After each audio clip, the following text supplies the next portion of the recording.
the overall number of Aboriginal female homicides and unresolved missing Aboriginal females in this review totaled 1,181. They're not missing. They're not like so many misplaced keys or your wallet or your sunglasses. These women and girls were stolen.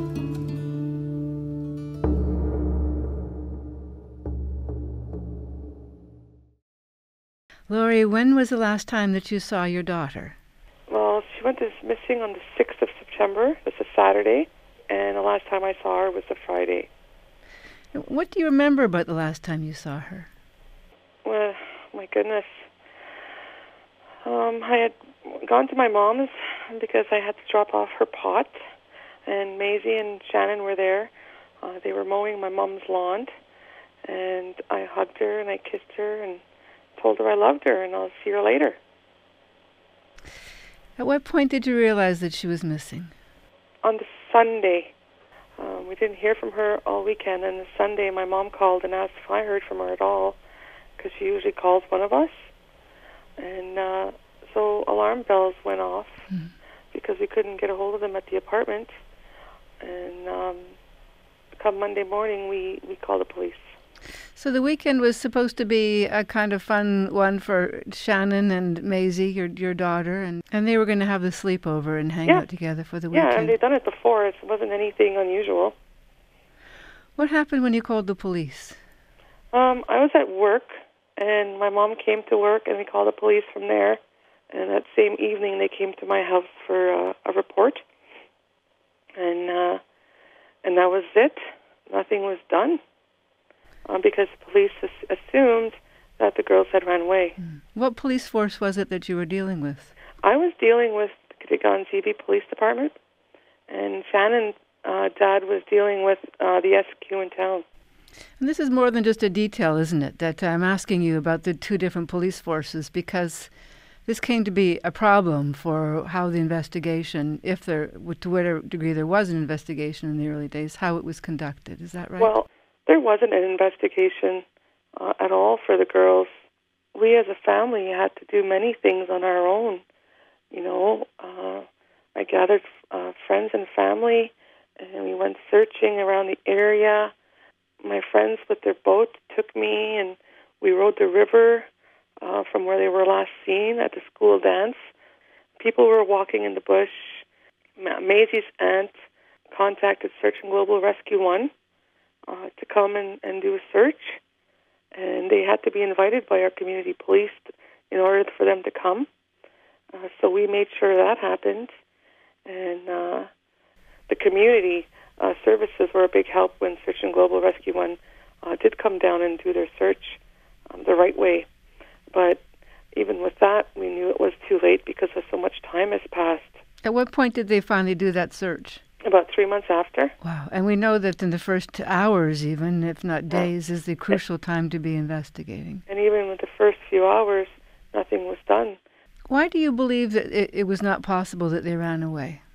Because I know my daughter, and that's why we worried, because she hasn't called home. And even if Maisy were to run away, which, you know, sometimes I have this great hope that she did, because it means she's still out there somewhere.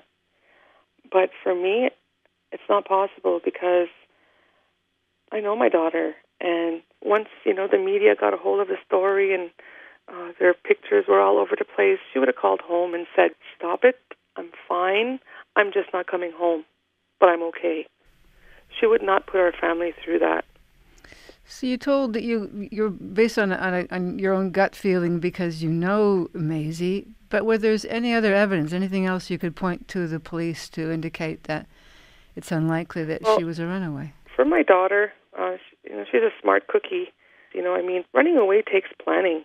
And Maisy and Shannon, the two smart girls, would have collected money, and they left all their ID at Shannon's father's. And their purses behind. Something is not right, and something went wrong there somewhere. So even if it's possible that one of the girls could forget to take things, both of them leaving everything behind, it doesn't, for teenagers, seems unlikely. And not only that, it wasn't much money, but Maisy had about $6 in her purse, so if she's going to run away, she would have took that money. And what happened when you told the police all of this? I'm sure they knew, but they didn't do very much about it. Chief of police said that they were runaways and to call home. And it wasn't until I did pushing and more pushing that things needed to be done. Well, I'm not sure how it works, but the SQs took over the case or was working with them on the case. But now I have this wonderful investigator who is in constant contact with me. He doesn't call me every week, but he at least calls me once a month, But in 2009, the Sûreté du Québec said that they had evidence to suggest the teens ran away. We have no indication of foul play. They stated that in 2009. Well, if they had evidence, they couldn't prove it to me.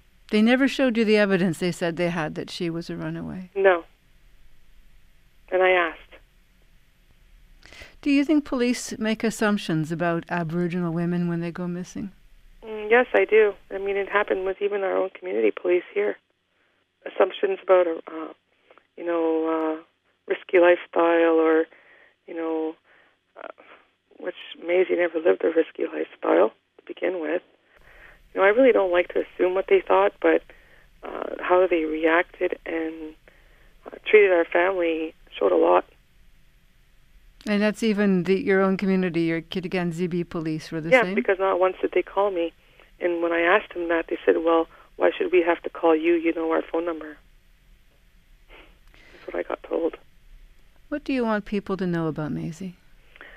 Oh, my goodness. She's, Maisy's, free spirit. She's all around great kid, and she loves her family, and oh my goodness, it's so hard. It's not hard to describe her, but it's just too hard because we love her and we miss her every day, and that she's not here with us. And we have to live through that as a family, and to move on without her is hard to do every day. I don't know where I would be, honestly, if I have other children, and no means do they replace her, but they kept me together because I know they need a mom. Like I said, she loved her siblings, and she was very hard-headed, but she's also very compassionate, and there's so many things that my children miss about her. Maisy would always play with them. Maisy was the one who did all the birthdays and, decorating to everything and to make it special for her little brothers and her sister. They just miss her presence. And what do you miss the most? I just miss having my arms around her and holding her and her smile and the way she smelled. That's what I miss most about her, is having her in my arms. You mentioned that there is this new investigator. We know this since the end of February. There's even been a roundtable convened to look at this larger issue of missing and murdered Aboriginal women and girls. Does that give you any hope? No, not really, because even with the roundtable, the feds had a pre-agenda going in there. Some positive came out of it because each province, said what they had to say, and I know each province is going to get support about raising more awareness against violence and all that good stuff, but for the families, there was still no justice. A lot of the families want an inquiry, and like I said, they went in there and there was already, pre-agenda. When asked about an inquiry, they hid behind the agenda. This is what we're here for, this is what we're talking about, and that's all we're talking about. You don't want just justice, you want answers at this point. You're not even at the justice point. No. For Maisy, being out there and knowing what's going on in this world is very scary. I remember sitting here watching the news not too long after Maisy went missing, and there was a little boy in Ontario that ran away from home. And we were very envious of the support that this family got. The media, search and rescue was there, the police were there, the community all gathered around this family helicopters, you name it, which is a great thing. Don't get me wrong. Every family deserves that. But we don't get that. It was for Brandon Crisp. Exactly.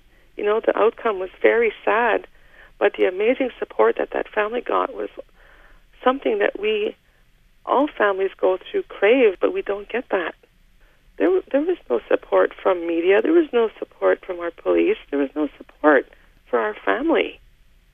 And, you know, I wasn't the kind of person to think of, you know, being First Nation and white, there was a difference. I never wanted to believe that, because that's not who I am. But they just proved that to me, you know, being treated differently. And yes, I believe it's because we are First Nation. You know, I mean, you hear stories every day about someone, a woman going missing, and the first thing you hear from the families is that they have no support and that they need help. And that's something we don't have, and that's something we should have, because we deserve that too. Laurie, I hope you get answers about Maisy, and that your speaking out will help others get the support that you think that they need and that you've heard that they are not getting. And thank you for thinking of our family for this interview. Bye-bye.